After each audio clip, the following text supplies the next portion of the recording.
So ituloy natin part 2.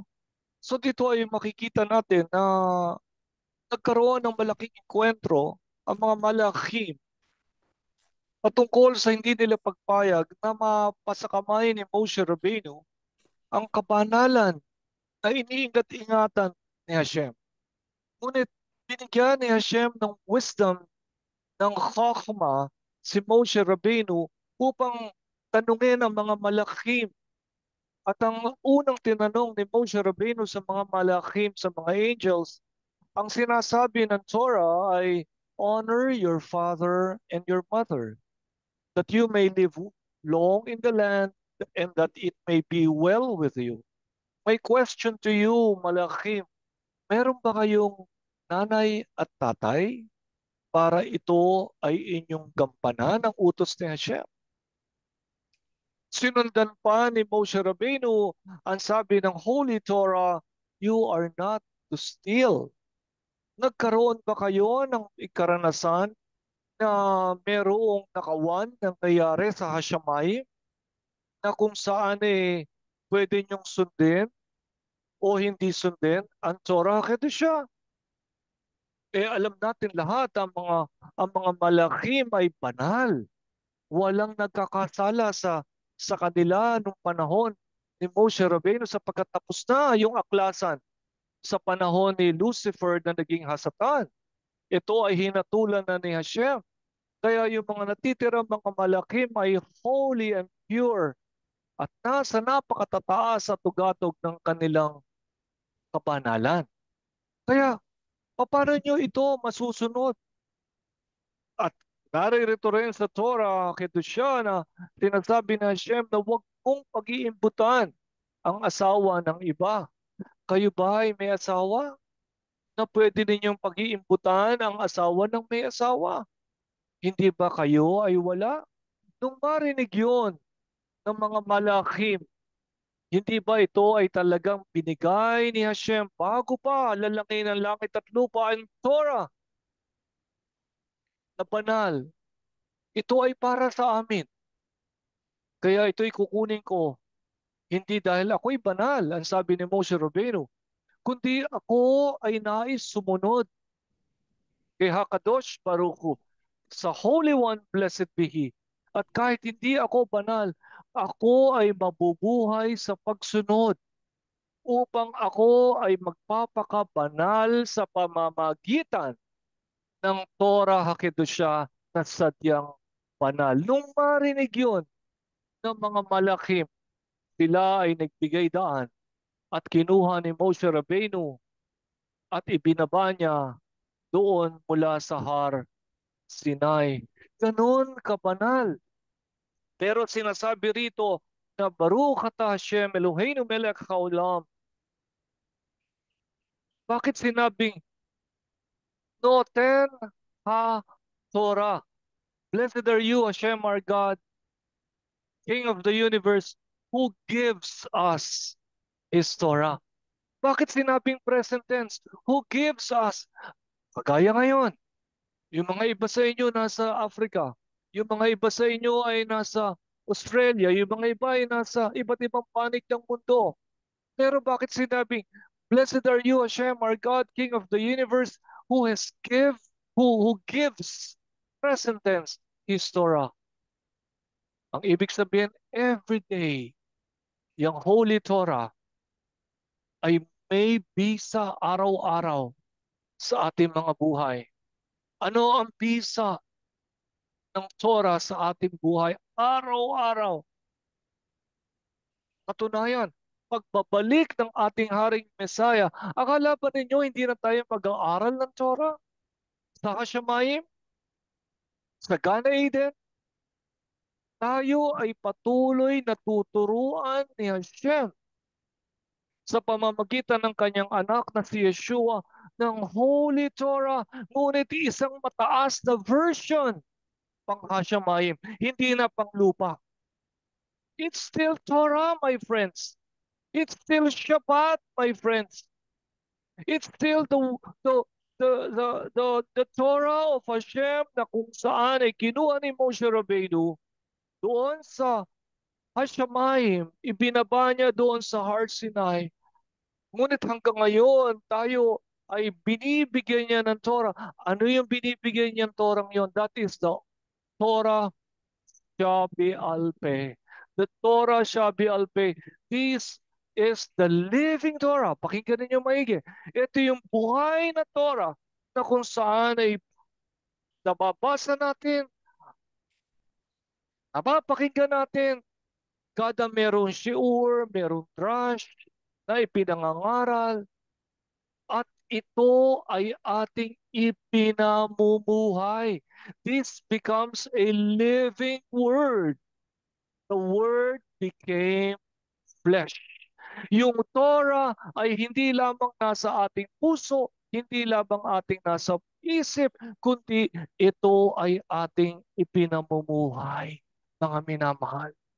It becomes a living Torah. Kaya nga sabi, Baruch ata Hashem, Eloheinu melech haolam, asher kidishanu b'mitzvotav, noten ha Torah, who gives us His Torah. Right now, ngayon, tinatanggap natin ang Torah. Super duper holy instructions of HaKadosh Baruch Hu sa atin lahat. Kaya punahin mo ganong kalaki ang nawawala at tinanakaw ni Hasatan sa mga believers na tinanggihan ang Torah because of a false theological teaching na tinanggap mula sa mga Gentile theologians. Ngayon, makikita natin, nasaan na tayo sa Torah Kedusha? Tapos na tayo sa Pesach, tapos na tayo sa Matzot, di ba? Nasaan na tayo? Tayo ay nasa Sfirat HaOmer, the counting of the Omer. Ito yung 49 days towards purification.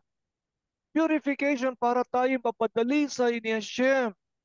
At alam pa ninyo, for your information, mga minamahal, sa Panginoong Yeshua, meron mga pinaging banal, mga sages. Ang pangalan ay si Rabbi Akiva. Rabbi Akiva na kung saan ay nabuhay noong 50 AD, siya ay pinatay at naging martir noong 135 AD. Siya ay pinahirapan ng mga Romano at siya ay pinahirapan ng gusto hanggang siya ay namatay. Namatay si Rabbi Akiva nang nire-recite niya yung Shema Israel. Still the Holy Torah, hindi niya binitawan ang Holy Torah. At pagkatapos si Rabbi Akiva ay nagkaroon ng 24,000 Talmidim, 24,000 righteous Talmidim, learners na napakataas ng antas ng Rokan youth, napakataas ng antas ng spirituality. They are the Talmid Chacham, men who are learners of Torah that were filled with the wisdom of Hashem. Ano nangyari doon sa first day of Sfirat HaOmer hanggang bago dumating yung 33rd day of Sfirat HaOmer? From the first day of the Sfirat HaOmer up to the 32nd day of Sfirat HaOmer, listen to this and open your heart in a very wide and deep way, my friends. Lahat ng 24,000 Talmidim ni Rabbi Akiva ay lahat nagkandamatay. 24,000 righteous men of God during the time of Rabbi Akiva all perished because of such a tremendous plague that swept all over the land. It was a form of judgment. Ito ay hinatulan ni Hashem. Bakit? Dahil sila ay naging mga pantas sa Torah. Napakatataas ang kanilang naging kaalaman sa banal na Torah. Ngunit ang sabi ng mga sages, na miss out nila yung pinakamahalaga na itinuturo ng Torah. Kaya sila ay nagkandamatay. 24,000 Talmidim all died and perished. Alam niyo kung ano ang kanilang naging kasalanan? Sinat hinam, baseless hatred. Nakakalimutan nila na mahalin ang kanilang kapwa. Nakakalimutan nilang magtulungan at magbuhatan ng kabigatan sa ng isa't isa. Carrying one another's burden. Na mahalin mo ang iyong kapatid parang iyong sarili. Ve'ahavta l'reacha kamoka. Nagkulang sila ng pag-ibig sa kanilang kapwa sa sambahayan ng Israel. Kaya hindi sila maaaring maging huwaran kahit na sila ay napakatataas ng kanilang kapantasan sa Torah Kedoshah. Alam nyo nangyari, ang natira ay si Rabbi Akiva. Nagsimula siya muli at mula sa kanyang pagsisimula muli, ang natira sa kanyang Talmidim. Alam nyo kung ilan? Recorded and documented. Ang naging Talmidim ni Rabbi Akiva ay 5. 5. 5. From a 24,000, si Rabbi Akiva po ay pinakaginagalang sa buong sambahayan ng Israel. Isang tana. Ibig sabihin ng tana, a Jewish scholar of the Torah. Doon sa 5, doon hinubog ni Hashem sa pagtuturo ni Rabbi Akiva ang Torah, the Shabi al-Pei, the oral Torah, this time with a great spirit of love, with a great spirit of humility, with a great spirit of Lashon Tova.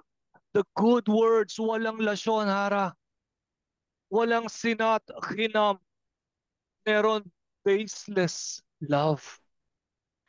Baseless love, not baseless hatred. Loving one another as you love yourself. Alam nyo, dun sa 5 yon, mga minamahal, dun sa natirang 5 talmidim, dahil hindi na nadadaya, hindi nasisilaw si Hashem sa paramihan kailanman. Hindi pwedeng mangyari. Paano natutuwa ang maraming tao dahil marami sila, mukhang tama sila. Hindi natin pwedeng pakliin ang kamay ni Hashem. Hindi natin pwedeng diretsuhin at pilit itama ang mali. Sa buhay ni Rabbi Akiva, bago siya pagpapatayin ng mga Romano, pinatatatwa siya ng kanyang pananampalataya sa Diyos ng Israel.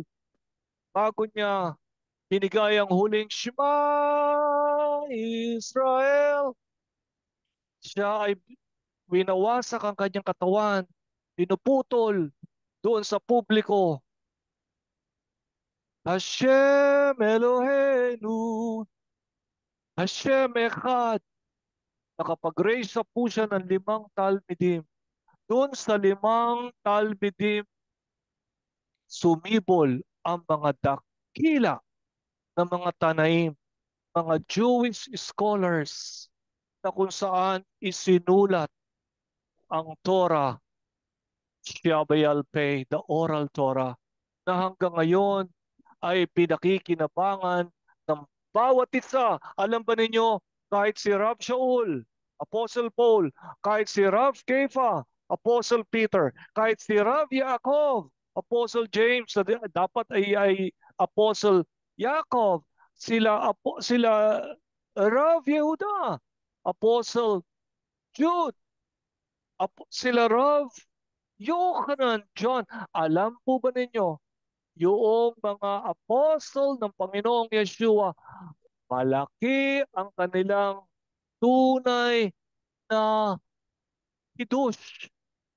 revelation mula dito sa mga tinuro ng mga Tanaim, yung 5 natira, although nauna ang mga apostles ng ating Panginoon, lahat yon ay galing sa oral Torah. Alam ba ninyo? Alam po ba ninyo na yung mga sulat sa New Covenant ay puro oral Torah? Because it was handed down mula doon sa nabasa ng mga apostles doon sa oral sa Torah, Shavektav, the written Torah. Paano nila ituturo yun in oral form? Paano nila ituturo yun? Di ba? Sasalitain nila. Di ba? Susulat nila. Di ba? I-expound nila. Di ba? Paglalawakin nila. Ano na tawag doon? Oral Torah. Whether it is a written Torah or whether it is an oral Torah, it is still the oral Torah of Hashem. Yun ang sinasabi ni Hashem, speak, speak. Sabihin mo ang Torah ni Hashem with the right kavanah, with the right heart, and with the right love for your neighbor as you love yourself. My friends, I pray that you have been blessed with the Torah of Hashem, our God, na hindi pwedeng ikumpara sa anumang uri ng katuruan. Ito man ay napakaganda. Ito man ay tunay na nakapagbibigay ng blessing sa kaisipan ng mga nakikinig. Ang tinatanggap ni Hashem ay ang salita na galing mismo sa Kanya. Yung ayaw ibigay ng mga malakim, sabi ng mga lakim, hindi ito tatanggapin ng mga tao, tatapak-tapakan ito ng mga tao. Huwag mong ibigay sa taong ito na pinanganak lamang na mortal, na isang ina. Alam nyo, tama ang mga malakim. Tama ang malakim na ito ay pinagtatawanan. Hindi na raw ito uubra ngayon. Meron ng ibang katuruan. Tama ang mga malakim kung bakit ito ay ayaw nilang ipasakamay kay Moshe. Pero sinabi ni Moshe, hindi man ako banal, pero dahil sa aking puso na nais sumunod, ako ay pababanalin ni Hashem.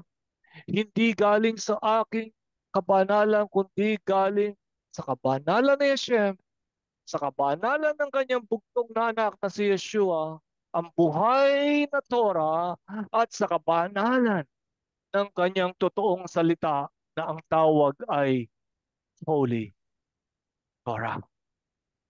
Mikadesh, you are.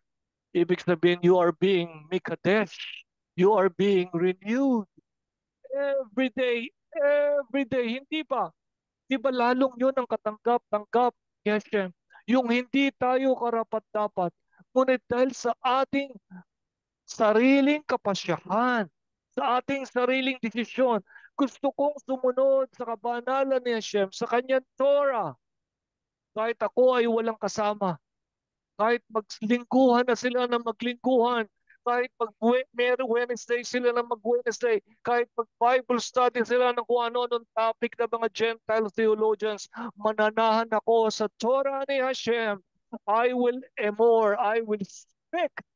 Sasalitain ko ang banal na Torah ni Hashem na kung saan ang tinuturo ay ang Shabbat, ang mga Moedim, ang mga instructions patungkol sa aking pang-araw-araw na pamumuhay.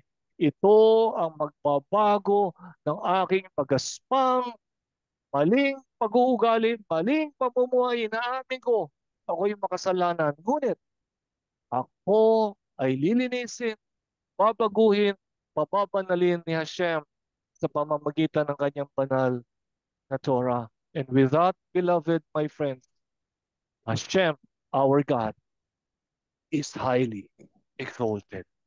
He is glorified. Why? Because we are embracing His holy Torah. And more than embracing, we are living by ipinamumuhay natin ang kanyang banal na Torah. Kaya meron tayong katabi, kaya meron tayong kasama o wala, ang puso natin ang kinagagalakan ni Hashem. Si Rabbi Akiva, as I draw to a close, the 24,000 patay lahat. Kaya we always remember ang ginawa ni Hashem na nakakatakot na hindi pwedeng madaya si Hashem. Siya ay nalugod doon sa sinimulan na muli ni Rabbi Akiva na 5. At itong 5 na ito ang naghubog ng buong bayang Israel sa oral Torah. And one of those ay si Shimon Bar Yochai. Si Shimon Bar Yochai was a great Tana. Is a Jewish scholar na ginamit ni Hashem ng malakas. My dear friends, the Torah is the same. It is the same. Yung kinuha ni Moshe Rabbeinu sa Hashemayim is still the Holy Torah na hanggang ngayon ay ating kinakain. Taos pusong pinamumuhay. Sana bigyan tayo ng kapangyarihan at biyaya ni Hashem. Pagdating natin sa Hashemayim, pag napalitan na ang ating katawan lupa sa maluwalhating lupa, ang ating aaralin ay ang Torah HaKedoshah pa rin, kaya lang hindi na pang lupa, pang Hashemayim, pang langit. Ngunit aral ngayon, pamumuhay ngayon. Bukas, pag tayo ay kinuha ni Hashem, aral pa rin tayo bukas at ipamumuhay pa rin po natin sa Hashemayim. My dear friends, may the God of Abraham, Isaac, and Jacob bless you. And may you have a very sweet engagement with Hashem's holy Torah and live according to his holy Torah with the right kavanah, with the right intention of the heart, and with the genuine spirit of humility, plus never to forget our love towards our brothers and sisters in Messiah, Yeshua, in the house of Israel. Shabbat Shalom. Shalom. Lehitrot.